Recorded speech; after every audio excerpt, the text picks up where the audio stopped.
Hello दोस्तों, welcome to PW ज्ञान कोश।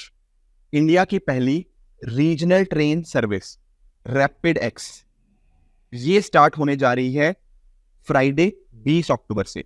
जी हाँ, सही सुना आपने। इंडिया की पहली रीजनल ट्रेन सर्विस, अभी तक इंडिया में ये एग्जिस्ट ही नहीं करती थी, तो पहली बार इंडिया में ये चीज होने जा रही है। और हमारे प्रधानमंत्री श्री नरेंद्र मोदी जी इस पर्टिकुलर सेक्शन को यहाँ पे कल इनॉग्रेट करेंगे। कहाँ पर? गाजियाबाद के अंदर। तो आइए इस बात को समझते हैं कि आखिर ये है क्या चीज, दिल्ली मेरठ RRTS, एंड साथ ही साथ इसकी कुछ इंपॉर्टेंट डिटेल्स भी हम यहाँ पे समझने की कोशिश करेंगे। यहाँ पर आप देख पाओगे जब कल प्रधानमंत्री जी इस तरह से यहाँ पे इसका उद्घाटन करेंगे। अब पहली बात तो आप ये समझो कि जब हम बात करते हैं रीजनल ट्रेन सर्विस की, आखिर इसका अर्थ क्या होता है। देखो, ट्रेनें तो आपने बहुत बार देखी होंगी, पर अक्सर ना ट्रेनों में कोई ना कोई दिक्कत आती है। या तो उनकी स्पीड बहुत स्लो होती है, या फिर वो उतने AC वाले कोच नहीं होते, या फिर बहुत सारे वो डिले रहती हैं, बहुत सारे इस तरह के इश्यूज आते हैं। अब आजकल के टाइम के ऊपर भारत जो बहुत तेजी से आगे बढ़ रहा है, यहाँ पर अर्बनाइजेशन भी उतनी तेजी से आगे बढ़ रही है। तो हमें ना अर्बनाइजेशन को कंट्रोल करने के लिए, लोगों का जो इतना ज्यादा इन्फ्लो आ रहा है, हमें जरूरत है अच्छे ट्रांसपोर्टेशन सिस्टम की, कि लोग आसानी से एक जगह से दूसरी जगह जा पाए। अब आपके दिमाग में आएगा, सर हमारे पास तो मेट्रो है, हमारे पास तो मेट्रो के माध्यम से बड़े आराम से दिल्ली वाले ट्रैवल करते हैं, कोई दिक्कत ही नहीं है। पर आप एक बात नोटिस करना कि दिल्ली की जो मेट्रो की स्पीड है वो मैक्सिमम कितनी है? वो अराउंड 80 किलोमीटर पर आवर के आसपास है। अब अगर किसी पर्सन को लेट से मेरठ से दिल्ली आना है, अगर मान लो उसकी मेट्रो से पूरी तरह से कनेक्टिविटी भी हो जाए, तो इस पर्टिकुलर रास्ते को कवर करने के लिए ना बहुत लंबा टाइम लग जाता है। अब क्या होगा, जब ये पर्टिकुलर पूरा रूट कंप्लीट हो जाएगा, तब मेरठ से दिल्ली का जो रास्ता है वो लगभग 100 किलोमीटर का होगा। वो 100 किलोमीटर का रास्ता आप 1 घंटे से भी कम समय के अंदर ट्रैवल कर लोगे। क्यों? क्योंकि अब हमारे पास आ चुकी है, क्या आ चुकी है? RRTS, जो रीजनल रैपिड ट्रांसपोर्ट सर्विस थी। इसके अंदर यहाँ पर क्या होगा, अब इसकी स्पीड 160 किलोमीटर प्रति घंटे के आसपास है, जिस वजह से बहुत जल्दी से ये चीज ट्रैवल कर जाएगी, एंड कहीं ना कहीं जो कनेक्टिविटी है वो और भी बेहतर हो जाएगी। अब आपके दिमाग में आएगा, सर इसको आखिर बनाया किसने है, किसने इसको डेवलप किया है? तो देखो, इसको डेवलप किया गया है बाय NCRTC, यानी कि national capital region transport corporation, जो कि एक ज्वाइंट वेंचर है भारतीय सरकार और साथ साथ दिल्ली, हरियाणा, राजस्थान और उत्तर प्रदेश, इन चारों सरकारों के बीच में जो ज्वाइंट वेंचर के माध्यम से जो बॉडी बनी थी 2013 के अंदर, उसके द्वारा ये चीज बनाई गई है। अब एक चीज आपके दिमाग में आएगी, सर आखिर इसकी कंस्ट्रक्शन कब स्टार्ट हुई? देखो, 2019 में क्या हुआ, इस पर्टिकुलर दिल्ली, गाजियाबाद और जो मेरठ, ये आप देख पाओगे, ये दिल्ली वाला एरिया, यहाँ रहा गाजियाबाद, और ये आपका आ गया मेरठ। इसकी कंस्ट्रक्शन यहाँ पे 2019 में स्टार्ट होती है। धीरे धीरे इसको बनाया जाता है। ठीक है, पिछले साल इसका जो नया रूप था, इसका भी हमारे सामने पूरा रूप भी आया, एंड अकॉर्डिंगली इसको अब जाके हमें देखने को मिलेगा कि लगभग जो 17 किलोमीटर का जो फर्स्ट फेज है ना, जहां पर आपका जो गुलदार, गाजियाबाद, साहिबाबाद, ये वाला जो एरिया है ना, ये कहीं ना कहीं यहाँ पे इनॉग्रेट किया जाएगा। टोटल इसकी लेंथ कितनी रहेगी पूरे कॉरिडोर की? दिल्ली से लेकर अगर हम मेरठ की बात करें तो लगभग 84 किलोमीटर का ये पूरा लेंथ रहेगा। अभी क्या हुआ है, अभी पहला फेज इसका जो था, फर्स्ट फेज यहाँ पे इसका कंप्लीट हो चुका है, जहां पर लगभग 17 किलोमीटर के अंदर ये जो 5 स्टेशन है ना, इनको यहाँ पे कवर करेगा। अब साथ में एक बात समझना, आप लोग ना मेट्रो के बारे में बहुत सोच रहे होंगे, सर मेट्रो के साथ इसका लिंकेज होगा या नहीं होगा? द आंसर इज यस, बिल्कुल होगा।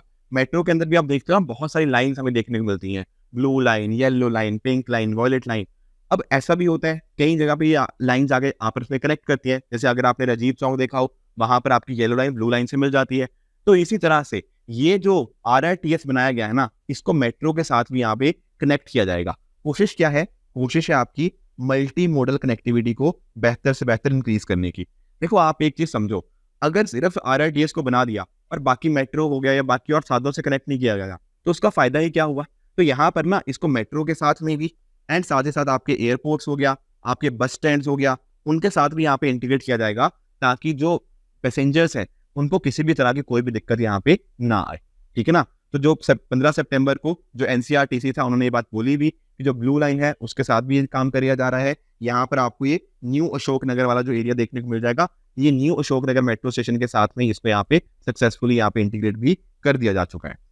एक चीज और दिमाग में आएगी, सर आखिर फिर पैसा कहाँ से आ रहा है इतना, और कितना पैसा लगा? देखिए, इस पर्टिकुलर प्रोजेक्ट को बनाने के लिए लगभग 30,000 करोड़ से भी ज्यादा पैसा की जरूरत है। ठीक है ना? तो जो आपके एशियन डेवलपमेंट बैंक हो गया ADB, न्यू डेवलपमेंट बैंक हो गया NDB, और साथ ही साथ AIIB, Asian infrastructure investment bank, इन सभी ने मिलकर इस पर्टिकुलर प्रोजेक्ट को फंड किया गया है। अच्छी बातें ये हैं कि यहाँ पर ना बहुत सारी आपको फैसिलिटीज़ देखने को मिल जाएँगी। जैसे मेट्रो के अंदर बहुत सारी फैसिलिटीज़ होती है ना, सिमिलरली यहाँ पर आपको और भी बेहतर फैसिलिटीज़ देखने को मिल जाएँगी। अब लंबा रूट है, तो यहाँ पर आपको इन आरआरटीएस के अंदर आपको वाई-फाई दे दिया जाएगा। साथ ही साथ आपको हर सीट के साथ आपके पास प्रॉपर एक चार्जर हो गया, लैपटॉप चार्जिंग के लिए, मोबाइल चार्जिंग के लिए हो गया। साथ में ही आप यहाँ पर ना अपना जो भी लगेज वगैरह है, उन लगेज को भी प्रॉपर ढंग पे रख पाओगे। और इवन इन पर्टिकुलर ट्रेन्स के अंदर ये बात भी होगी कि आपको कुछ प्रीमियम क्लासेस भी आपको देखने को मिल जाएँगी, जहाँ पर आपको बड़ी-बड़ी सीटें देखने को मिल जाएँगी, ज़्यादा आपको लेग रूम देखने को मिल जाएगा।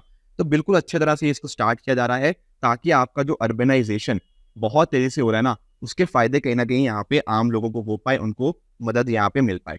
जो प्रीमियम चीज़ें होंगी ना, वहाँ पर आपको ना जो बिज़नेस क्लास के लोग होंगे, वो भी अच्छे से ट्रैवल कर पाएँगे। कोई भी इंसान मेरठ से दिल्ली, दिल्ली से मेरठ यहाँ पे ट्रैवल कर पाएगा। और अभी तो ये बिल्कुल एक ही रूट के ऊपर स्टार्ट हो रहा है ना, ये जो मैंने आपको बात करी दिल्ली से मेरठ वाला। इसके बाद में ये चीज़ें और भी जगह के ऊपर इनको यहाँ पे रन किया जाएगा। ठीक है ना? इसके साथ में ही जैसे मेट्रो के अंदर भी आपको लॉस्ट एंड फाउंड का फीचर देखने को मिलता है। अगर किसी पर्सन से कुछ अपना सामान उसका गुम हो गया है, तो कहीं न कहीं वो यहाँ पे जाके भी उस तरह की चीज़ों को यहाँ पे अपनी मिसप्लेस्ड बिलॉन्गिंग्स को भी यहाँ पे प्राप्त कर सकता है। तो ये एनसीईआरटीसी ने भी ये चीज़ें भी इंश्योर करी हैं। इसके साथ में अगर आप नोटिस करोगे ना, यहाँ पर महिलाओं का भी कंट्रीब्यूशन रहेगा। सिर्फ महिलाओं का कंट्रीब्यूशन कैसे? देखो, वुमेन एम्प्लॉइज़ को यहाँ पे ज़्यादा से ज़्यादा इन्वॉल्व करने की कोशिश करी गई है कि महिलाएँ आगे आएँ। महिलाएँ इस पर्टिकुलर ट्रेन के अंदर जो भी अलग-अलग तरह के ऑपरेशंस होते हैं, वहाँ पर काम किया जा पाए। तो यहाँ पर अभी तक जो हुआ है ना, जो ऑपरेशंस के अंदर काम किया गया है, वो महिलाएँ ज़्यादा है एज़ कम्पेयर टू मेन।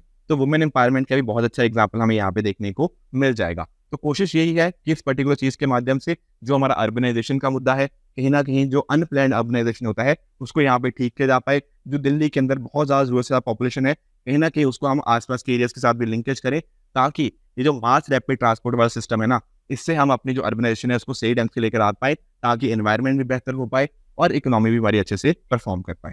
तो आई होप ये जो इन्फॉर्मेटिव वीडियो था विद रिगार्ड्स टू इंडिया की जो पहली हमें रीजनल रैपिड ट्रांसपोर्ट सर्विस देखने को मिलती है, रैपिड एक्स के नाम से, इसके बारे में आपको सारी इन्फॉर्मेशन मिल गई होगी।